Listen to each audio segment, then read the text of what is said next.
Okay, hi, I'm Edwin Rutsch, Director of the Center for Building a Culture of Empathy, and today I'm here with Eija Raatikainen. Did I pronounce it correctly?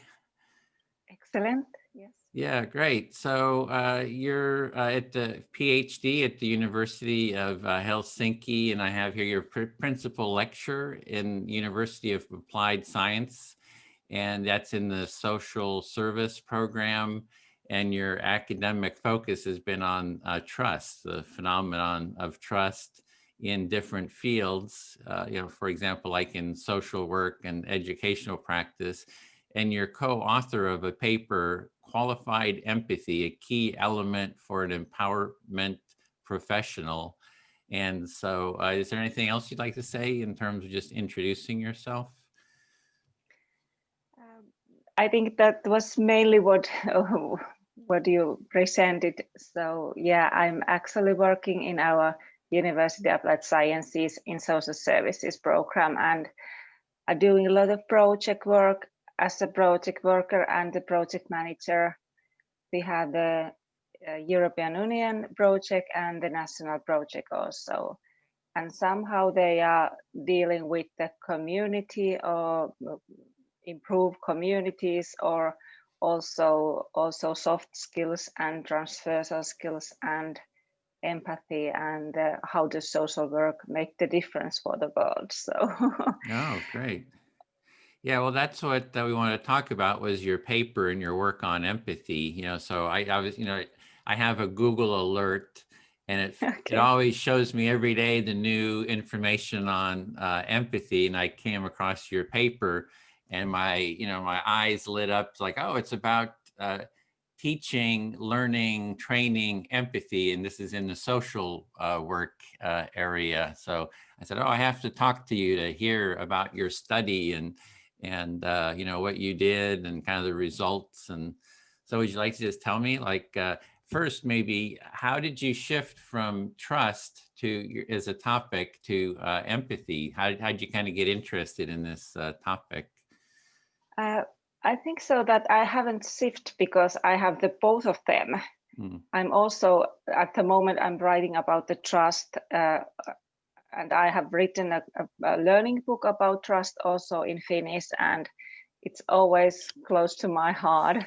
But still, also this qualified empathy, the background of that paper and all our studies and our developing work, was because we had a Nordplus project with our Norwegian and Danish partners, and we tried to share good practices how to teach and learn empathy. And our partners were drama pedagogics, and the arts. So we mixed all these different kind of sensomotoric way of learning and teaching together.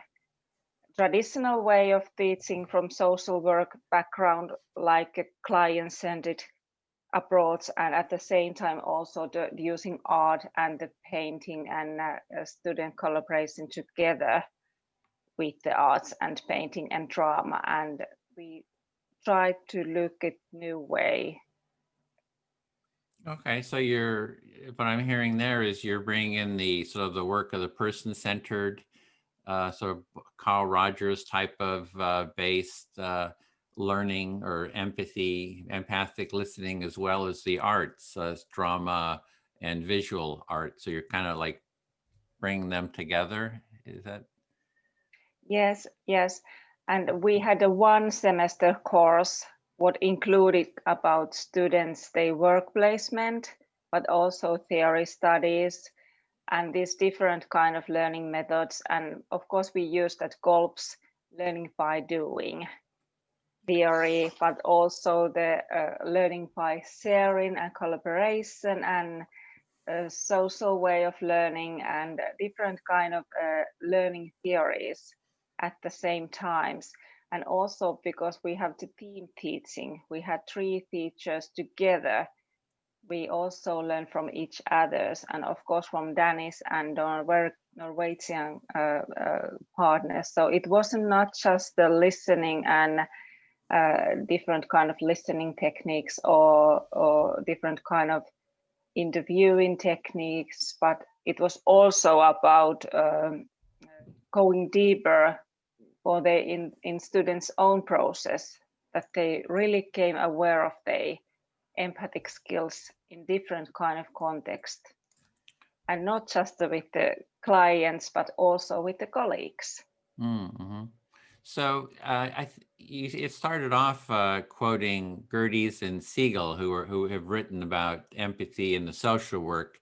And so you're coming from sort of the social work, is that right? The social work community, like social workers, how can social workers, learn empathy skills and deepen their empathy skills? So that's sort of the context, is more social healthcare workers, is that right?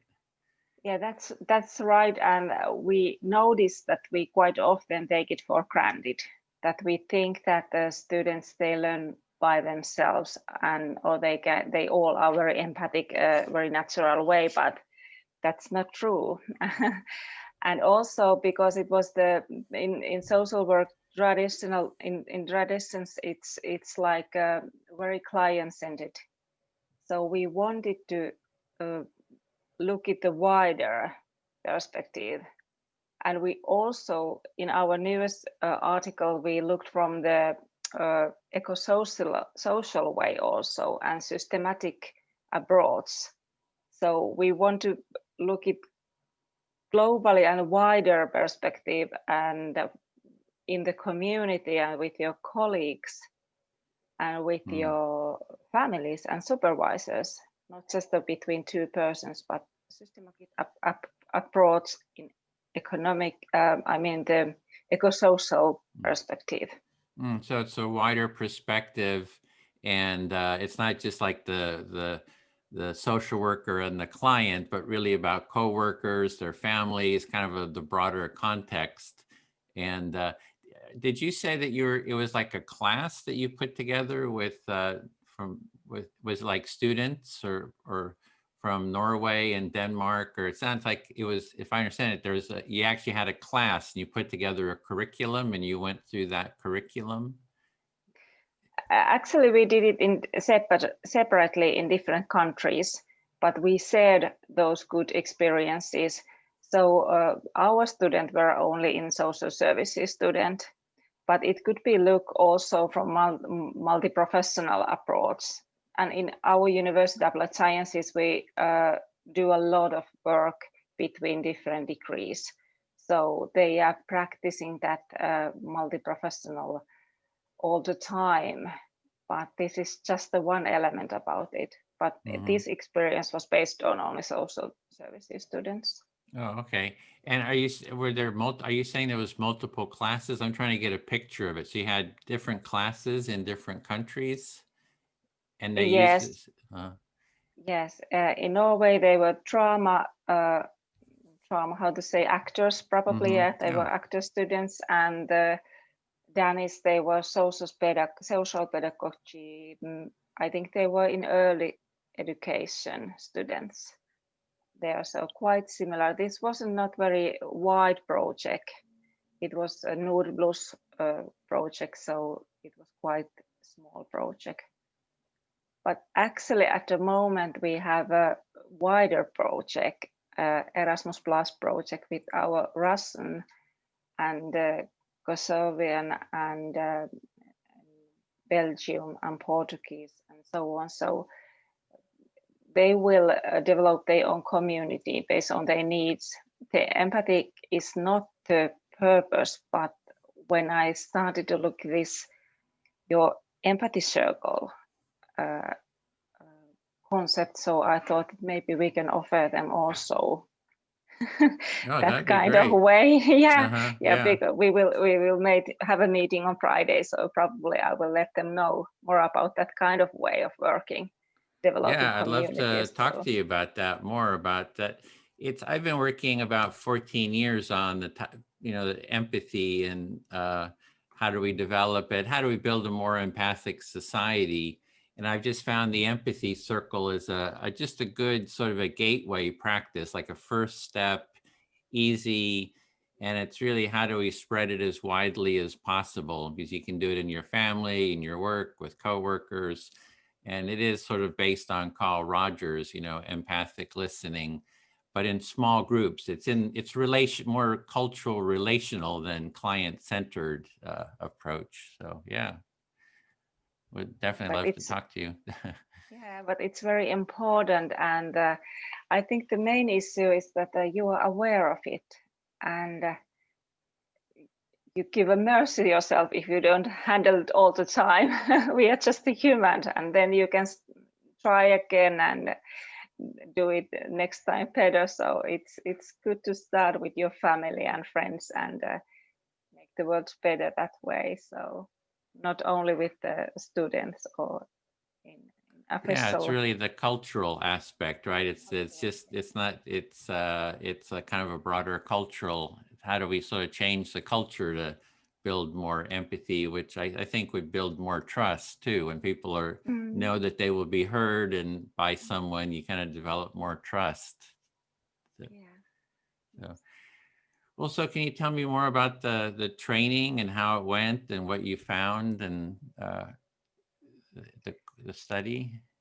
Yeah, the intervention was that half a year included those they work placements, and they did their personal diary and had of course the research and literature and theory class, and discussed with the peers in class. So we used this traditional way of teaching and learning, but also we added these new methods. So, and I think then one of the very nice way of thinking about and reflection about empathy skill was because my colleague Seija did the art class, and then those students, they were silent and they just did some art, paintings and drawings, but not individually. They did it as a group, and they didn't have any rules. Some of they were talking, some of they weren't not, and it's very basic things, but still when they did that and when they came back to those experiences after that 1.5 year intervention, so they noticed that there are a lot of different kind of senses that people can use when they're learning empathy. The partly those experiences and also a lot of emotions, not just the recognize, but also try to do way of response.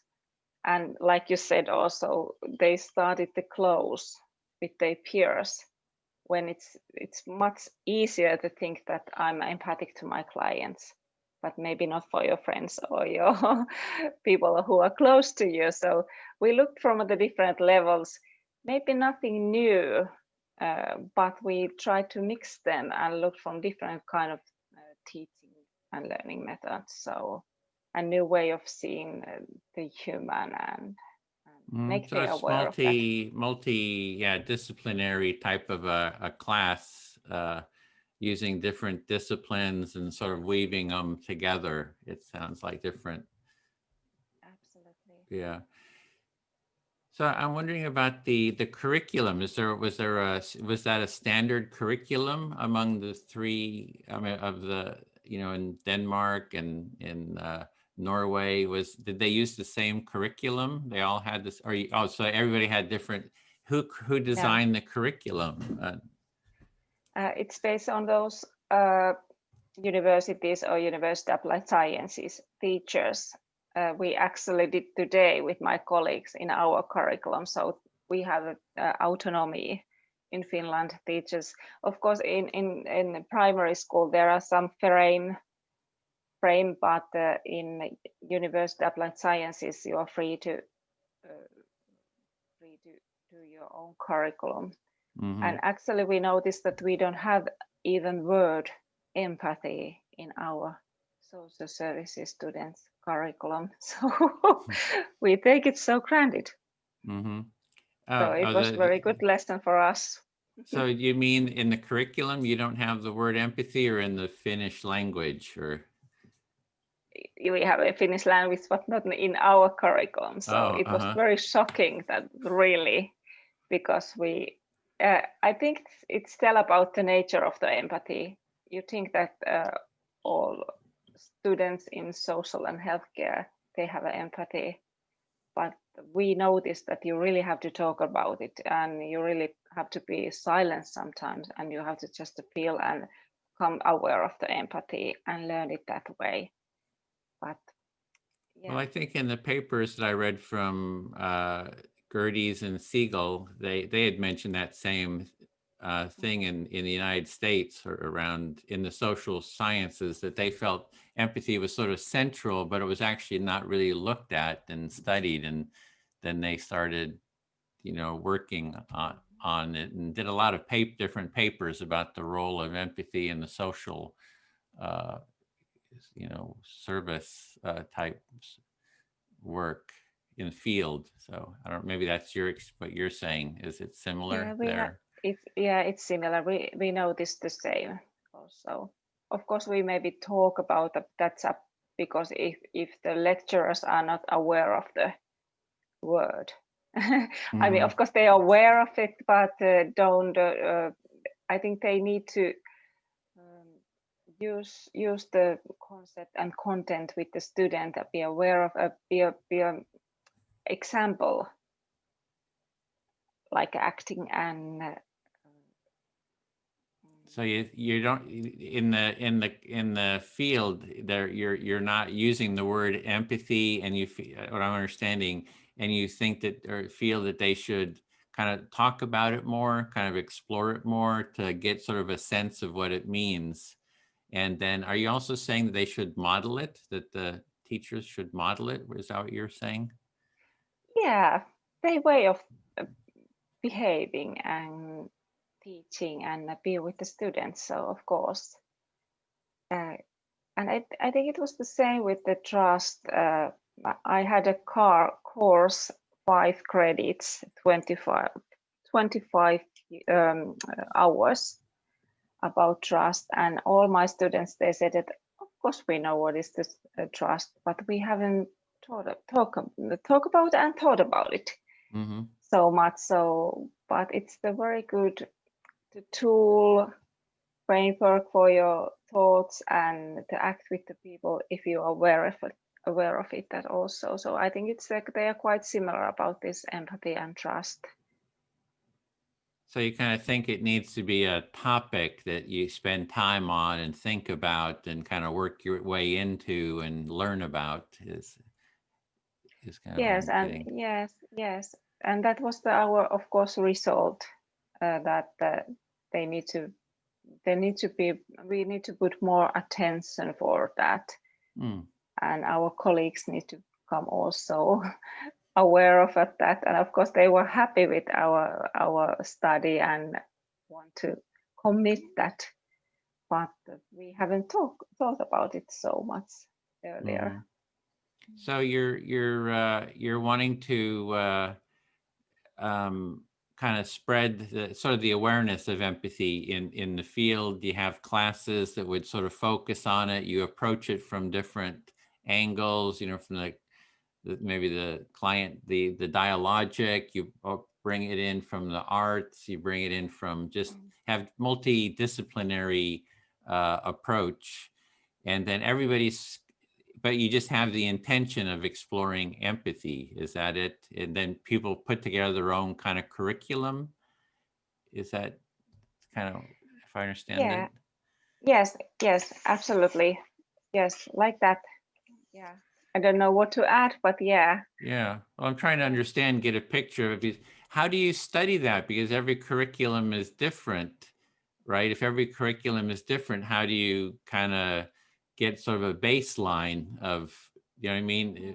It's like everybody's kind of doing it. I mean, already empathy has a lot of problems in that you not quite sure what people mean by it. And if they're trying to measure it, you don't know what they're measuring, so it gets very, very confusing. Even, I mean, for me, I've been looking at it for a long time. I don't know what people are talking about when they talk about empathy, because it's such an umbrella term, so many different sort of aspects to it.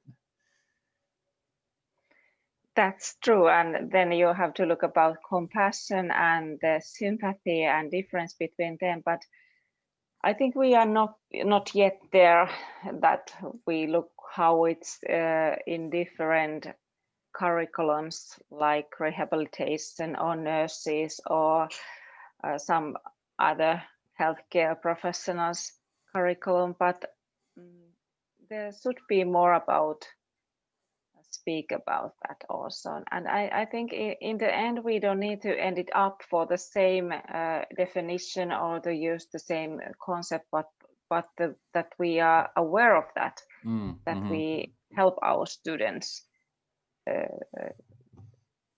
to talk about empathic way and thinking empathically. And so I think that's the the most important thing. Okay, I see. So it's more just think about it, be aware of it, kind of start looking at it, start exploring it. And so it's just to bring that focus to the topic of empathy. And that sounds like that's what you consider success. So that's just to start thinking about it, is if you can just use the word, bring it up in the social world, and and then you start going into the details of it. And so it sounds like that's what your main thing is, hey, this is important, let's kind of focus on this. And so is that sort of what you're saying then? Yeah. I think it's good start. And we don't need to have a definitions that we all share together, but we know that it's like you said, it's that we notice that. And if I now think about that, our Erasmus Plus project for Kosovan and the Russians and these different countries, so I think that if we start discussing about empathy, we all aware of it. But still, I think it's very important if I can say that maybe you can look at what does it mean in your context and your community, and if there are different kind of way that you can improve the empathy and the trust in your communities. Could it improve your health and well-being and happiness and satisfied for the life and quality of the life? So step by step. Yeah. And so the first step, it sounds like the first step was having these 3 classes, Norway, Denmark, and in Finland. And now and the next step is you're reaching out to, like you said, Russia and several other countries to do do the same thing again. Have you already done that, or you're sort of planning to do it?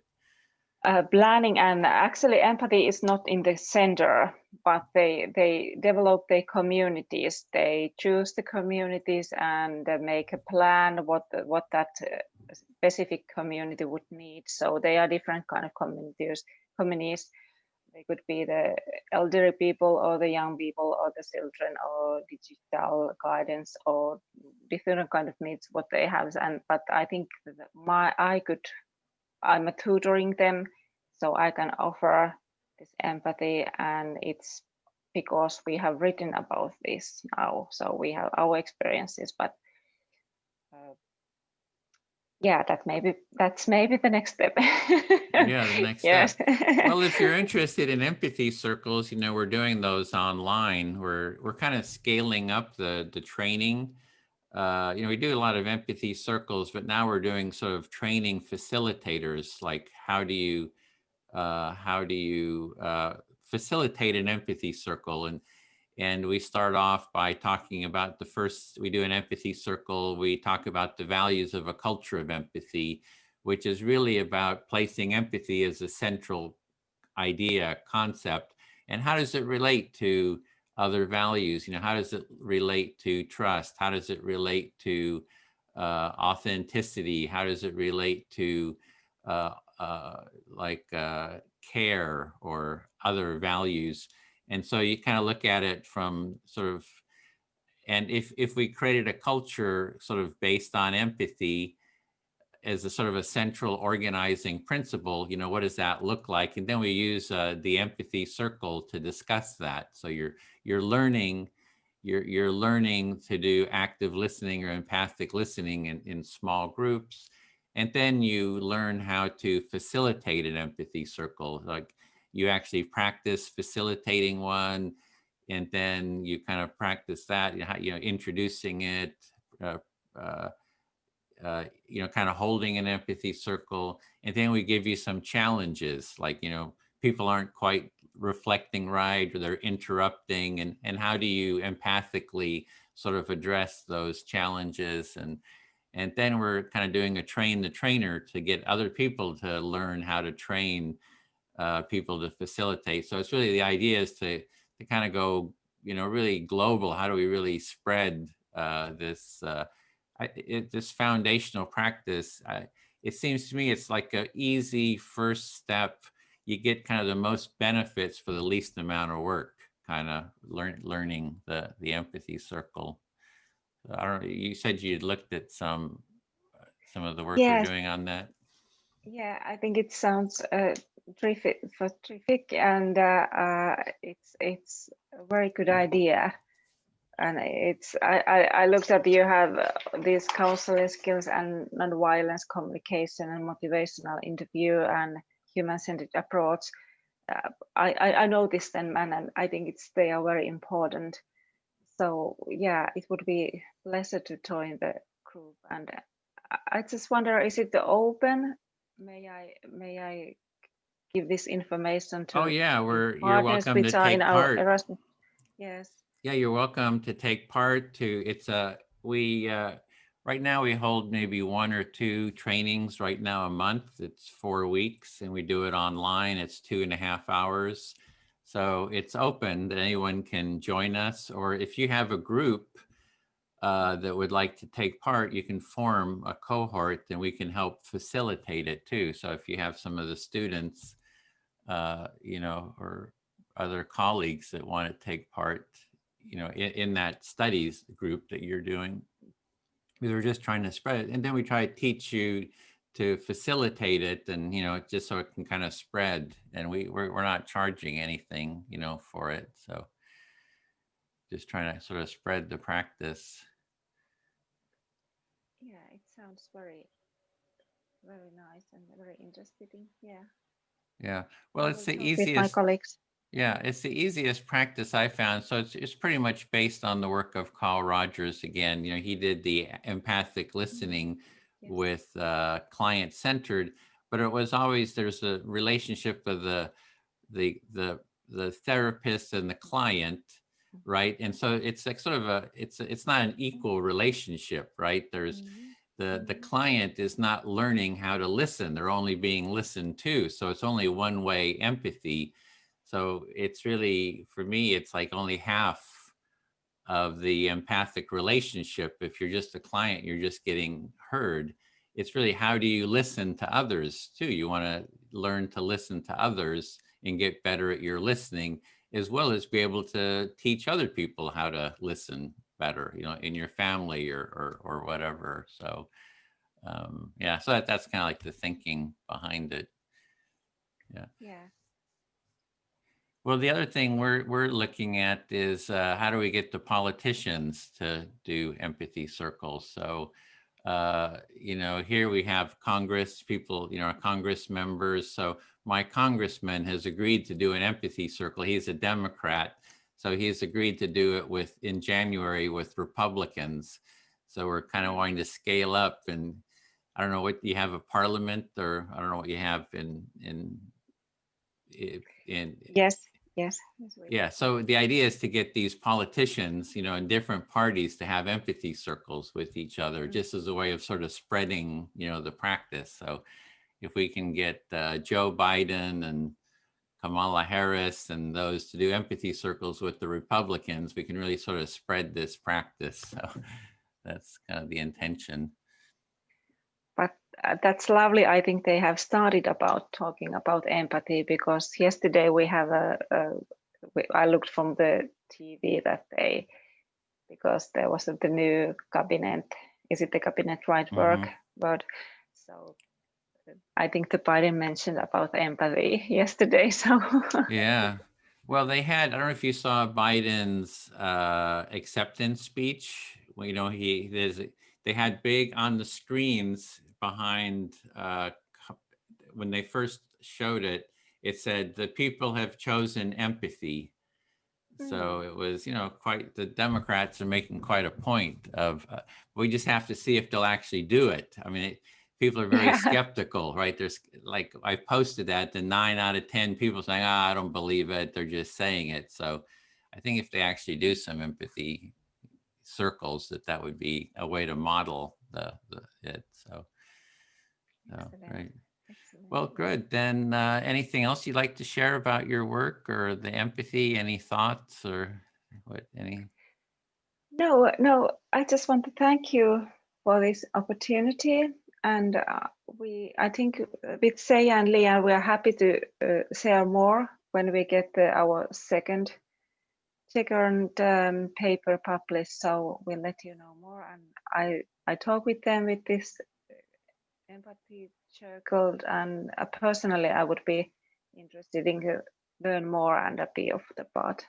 Okay, great. And if you'd like to do one with them, your co-authors, you know, we usually have 12 to 20 people in a cohort. So you're welcome to join a cohort or form one. And you know, because I really like wanting to work with others who are interested in empathy, you know, just so how we can kind of collaborate. So yeah, I'll send you some links to that and we can follow up. When do you think your other paper is going to be published? You haven't?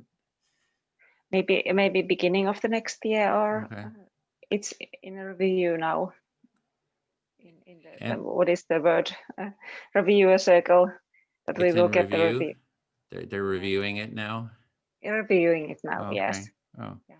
And what is that paper? It's also about empathy. I don't remember the name of the. We changed that topic of the. It's more about those results because we had a small.